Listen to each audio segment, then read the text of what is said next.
All right, man. Apparently, an NFL executives seems not to like the Lions.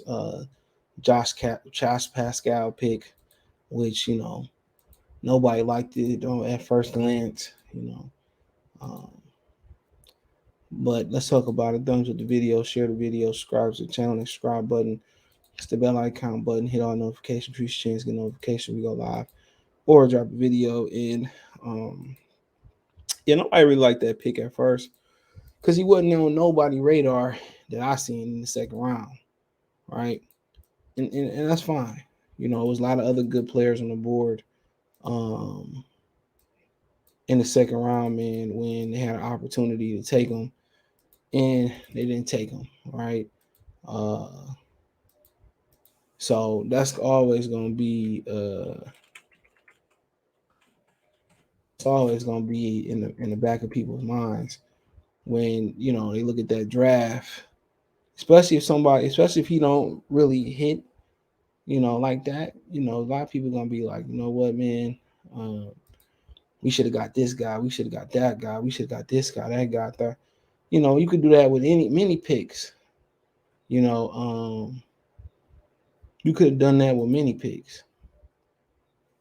You know what I'm saying? You could have done that with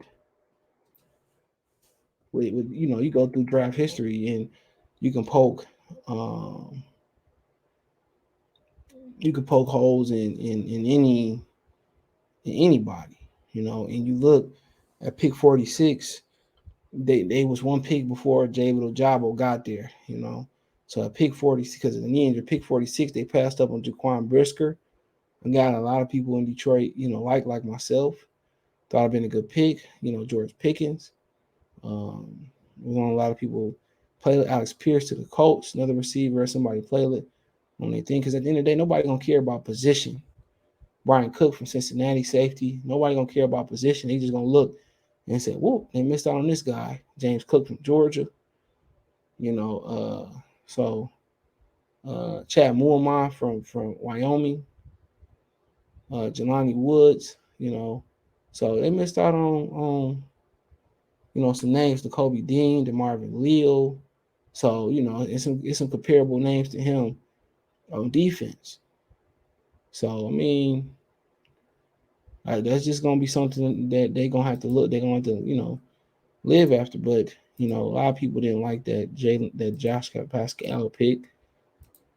It's an NFL executive. NFL executive seems to think Josh Pascal makes the Lions defense slower. So now if you see my last video about Trayvon Walker being the pick, if the Jaguars took Aiden Hutchinson, um, they said they felt that Josh Pascal made the defense more athletic. Now this could be the Green Bay, but I don't see why nobody would hate on the Lions. There's nothing really to hate on, to be honest. And he ran a 4.77, so and he had a 37.5-inch vertical. That's outstanding. And he came in at 6'3", 268, 32 and 3/4 arms, redshirt senior, 9 5/8. And then most people stood out was that he was a choir boy, you know. So that's the number one thing that stood out. And at 4.77, they talking about they want to get more athletic. They didn't get more athletic in their front. I mean, they didn't get fat. I mean, I guess you can compare it to Brockers and Nick Williams and John Panenzi and Lane McNeil and Levi and Zorky. I mean, I guess you say they got athletic, but they ain't fat. They ain't like still amongst one of the fastest defenses at all. They still not one of amongst the fastest defenses. You're talking about Aiden Hudson 4.71, him 4.77. I mean, you don't have any guy. Ever you look at Romeo, they didn't get faster. In the linebacker core, they didn't get better. So I mean, it depends on how they play them. You know what I'm saying? But they look like a 3-4 front for me. So it says Jameson will have to dismiss the notion that he's not happy the Lions drafted him. Josh Pascal was somewhat a surprise pick for Detroit in the second round. That pick number is 46. But he's seen as a good fit. But general manager Brad Holmes basically said he had to have it. Pascal's collegiate sack numbers at Kentucky don't jump off the page, but he was absolutely a disruptive force with 15 sacks for loss in 2021. and 31 tackles for loss over his final three seasons. And you can say that about a lot of guys. You look through the defensive linemen in the first couple of rounds, a lot of guys had a lot of tackles for loss. So that's just me doing minimum, research.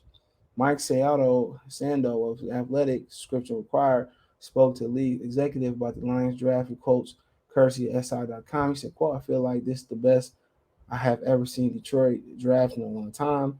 Do not love all their picks. I did not love taking the Kentucky kid who makes their defenses slower, but more than in the past, I felt Detroit made moves that were football intelligent. Josh Paschal makes the defense slower. Paschal wasn't necessarily mentioned amongst the most athletic defensive line in this year's draft, but at 268, he ran a 4.77 yard dash, 40-yard dash, and the NFL Combine was high end 10 to 20 yard split in a way of 9.7 relative athletic score. The NFL Next Gen Stats had him tied for the second amongst this year's edge rusher class and athleticism score. I mean, second? Like, bro, you saying he more athletic than Kayvon Kimball or Jermaine Johnson. I don't really care what they deep analytics say. I don't really care. Like, 4.77, he did jump high, but we talking about quickness and speed. That's all we talking about. All that other stuff. So I don't know. I don't really see him as a burner.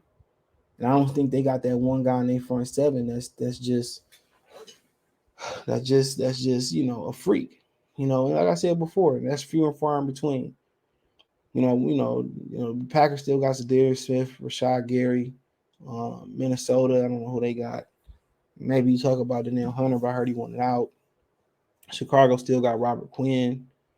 So you don't have one of them. He's not one of them free. But we'll see. 4.77 ain't fast, but they don't have anybody. I mean, who they got in they front seven. That's a burner. Just think about that for a minute. Who they got in their front seven? Like for their position, they got to be like Levi Anasorki, who was reportedly a 4.85, and that's a three defensive tackle. That's pretty good. So I mean, who they got that's who's really a burner in that front seven? Julian Okor ran a 4.6. He just likes slow players. Ain't nobody in that front end that's that's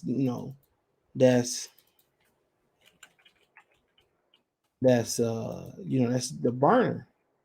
Romeo Cora, he did 4.9. So he ain't even like no real. So it's somebody up front that you gotta take it. Nobody you worried about running nobody down. And Charles Harris is a 4.8, so they don't have nobody like fast in that front seven, bro. Like that's like they like man, speed demon. But as long as they're effective, that's all that matters. I don't think he make them look slower. So his Derek Barnes Pro, that was a 4.59, so he's somewhere 4.69, 4.7. So he ain't no burner. You know what I'm saying? They don't have nobody in the front that you gotta say, well, we gotta watch out for him. So so so he ran Alexander's only ran a 4.63. So they don't have nobody that you gotta watch out for. They big and slow as usual. They big and slow. So I look at their front seven, bro. So still a lot of work to do on it. You don't have nobody that's fast. So with them having a big defensive line, they gonna have to find some fast linebackers, bro. They're all across the board. They gotta find somebody that's gonna be fast in the middle, fast off. And I know they drafted a dude from Oklahoma State. I'm not expecting much. I don't care how much of a sleeper y'all say he is. I'm not expecting something much from a 6th, 7th round, whatever the hell he was from Oklahoma State. I'm not expecting much from him. They just not fast. They're not fast. Now you got some athletes up there for their position, like Lee McNeil, Levi Zorky, big, athletic guys, but you don't have that one person that, man, they just ain't fast. They lies just on them. They don't never believe in drafting fast players. Never did. They might have one. They fast on the back end, but then again, they ain't the fastest. In all DBs backfields is usually the fastest. You know, all DB's backfields is usually the fastest. So they don't really have no speed up front, bro. And that's going to be another problem. You ain't the strongest up front. You ain't the fastest. So I don't necessarily think he make them slower, but I don't think, the speed is going to be an issue up front again. But, it is what it is. Let me know what you girls and guys think in the comment section. Thumbs up the video, share the video, subscribe to the channel. Next subscribe button is the bell icon button. Hit all notifications, increase your chance of notification for live drop video. Check out Detroit Lions Talk playlist for more videos like this. Financially, you want to support the channel, Cash App, $ CJ Good 313, Venmo CJ Good 313, PayPal link in description. You can find me on Twitter, Facebook, Instagram. If you have business question, require response to video requests, all links in the description. Appreciate the love, support. One time for the one time. Check Detroit Lions Talk playlist for more videos like this. Check my main channel out right here on YouTube. That's Goodfella TV right here on YouTube. That's Goodfella TV. For more, sports, music, news, and entertainment, man. Appreciate y'all. Check out the Detroit Lions Talk playlist for more videos like this. Let me know what you girls and guys think in the comment section about this, man. But hey, see, you gotta get Josh Paschal a shot, and if he that guy, man, he's gonna shut a lot of people up in Detroit and outside of Detroit. But peace.